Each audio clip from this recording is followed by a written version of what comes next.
Welcome back. Today is National Dog Day, in case you haven't seen all the posts on social media, and we celebrated here at Channel 2. Here are some of our lovely behind-the-scenes people. Paco, Felina, and Yoshi. Yoshi's actually still in the newsroom right now. We're not getting any work done today. It's doggy playtime. Right, exactly. Now, while that might inspire some people to maybe get a dog, experts say it can cost more than $1,000 in the first year alone. Yeah.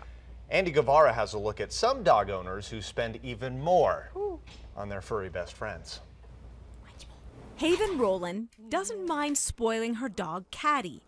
His chicken, There's the box full of toys nail clippers, eye wash, a brush. and the cabinet filled with items for her pet. I think I'd be afraid to know what we actually spend on him each month. The SPCA ran the numbers and says it can cost up to $875 a year to take care of a dog. That includes food, toys, treats, and health insurance.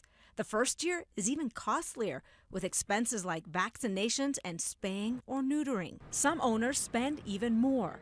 I would say 90% of our Amazon packages are for the dog. The SPCA says the best way to cut costs is with preventative care, regular checkups, doggy toothbrushing, good quality food.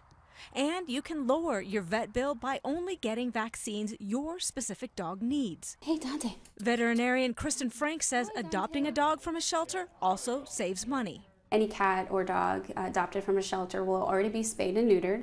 They will have most, if not all, of their vaccines already given to them. For Claudia Valencia, even if caring for her dog Chiquita is expensive, what she gets in return is priceless. So much unconditional love and company, that is worth it. Covering the story, Andy Guevara, Channel 2 News.